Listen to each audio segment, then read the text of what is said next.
Ladies and gentlemen, our next speaker wears two very distinguished hats today.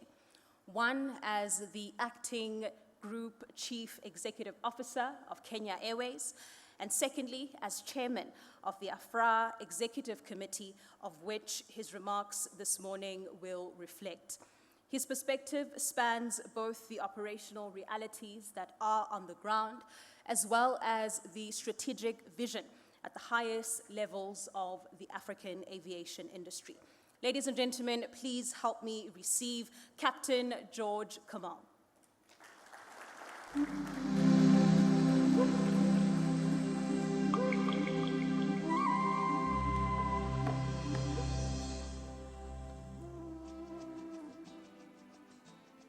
Honorable Barbara Crises, Member of the Parliament, Minister of Transport of the Republic of South Africa.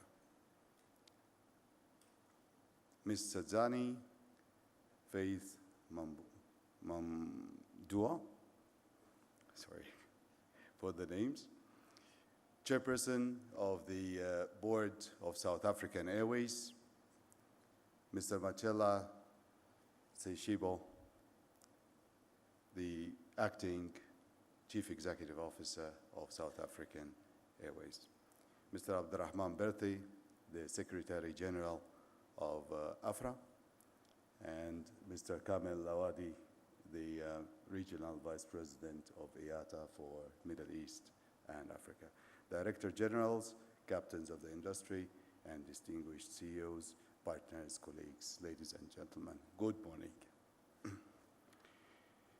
It's my great honor, both as Group Managing Director for Kenya Airways and as the Chairman of the Committee, the AFRAA Executive Committee, to welcome you all to the 14th Aviation Stakeholders Convention here in Johannesburg, in South Africa. Allow me to first sincerely thank South African Airways and the government of South Africa for hosting this important gathering at a defining moment for African aviation. I also wish to recognize the leadership of AFRAA Secretary General Abdurrahman Berthi and AFRAA Secretarial for continuing to champion African aviation cooperation during one of the most complex operating environments our industry has faced in decades.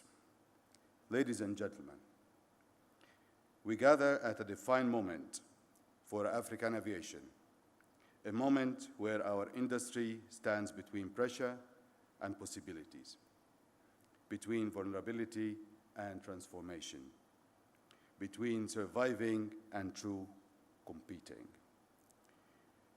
The theme of this convention is resilient African aviation, partnership, empowerment, and profitability. It's not simply a conference theme.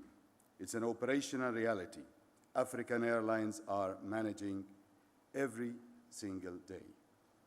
Because of resilience is no longer theoretical.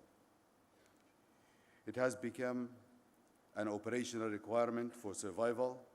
Over the last few years, our industry has faced one crisis after the other. Pandemic disruption, global supply chain failure, aircraft and engine shortage, escalating insurance costs, currency pressures, infrastructure constraints, geopolitical instabilities. Today, the Middle East crisis has once again exposed how vulnerable global aviation remains to the external shocks. African airlines are now absorbing rising operational costs, longer routing, booking volatility, fuel surcharge, insurance uncertainty, and increased pressure on already fragile balance sheets. At the same time, insurers are becoming increasingly selective, while supply chain instability continues affecting fleet planning, maintenance recovery, and operational predictability across the industry. But colleagues, this convention must not only discuss challenges, it must challenge us. Because despite all these external shocks, some of our biggest limitations remain internal to Africa. We continue operating as fragmented markets. We live in silos. Instead of one connected aviation ecosystem, Africa has over 1.4 billion people. Yet, intra-African connectivity remains among the weakest globally, 3%. In many cases, it's easier for an African for an African passenger to connect through Europe or Gulf than through another African hub. And today, only about 28% of intra-African routes are served by direct flights. That should concern all of us. And therefore, I want to pose a difficult but necessary question to this gathering. Why does Africa still not have strong continental airline alliances of its own? Why do we continue to feed intra-continental alliances while failing to sufficiently feed one another? Why do African airlines compete aggressively against each other on thin routes while foreign carriers consolidate traffic flows across our continent with stronger coordination? Ladies and gentlemen, this is not about isolation from global partnership. Global alliances remain important and crucial and very strategic. But Africa must now begin building a strong African solutions for African connectivity. Perhaps the time has come for Africa to seriously consider what I would personally call a Pan-African alliance. A coordinated African aviation alliance capable of connecting African airlines into one integrated African market. An alliance where African carriers support one another through coordinated schedules, aligned hubs, co-chairs, cargo integration, loyalty programs, maintenance cooperation, training cooperation, and so on and so forth. But beyond Africa itself, this alliance can become something even more strategic. Pan-African alliance can become a bridge connecting all major global alliances into Africa through African airlines and African hubs. Instead of fragmented entry points into the continent, Africa can position itself as a coordinated aviation market.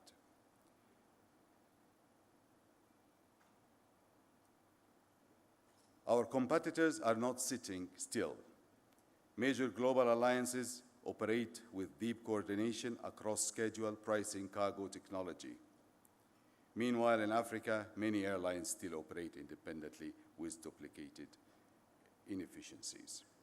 Colleagues,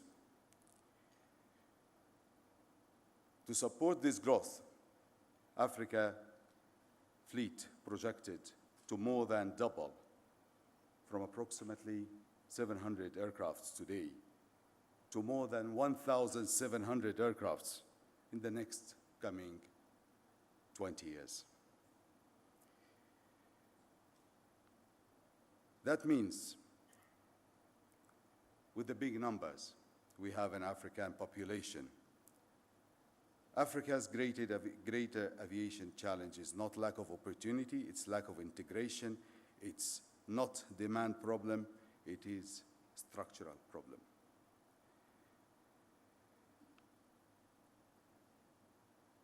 African hubs adapted rapidly during geopolitical rerouting. African carriers repositioned networks and captured new flows as global traffic. This proves something important. Africa is no longer peripheral in global aviation.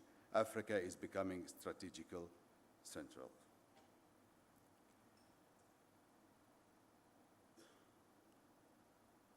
So,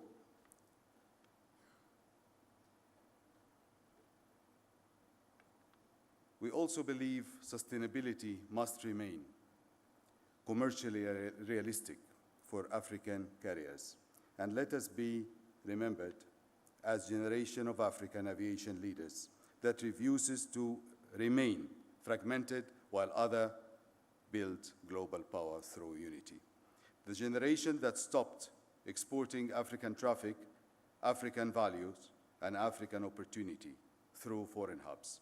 The generation that built one connected African aviation market, one continent, one aviation voice, one Pan-African alliance, and one united African sky connected to the world. If not now, then when?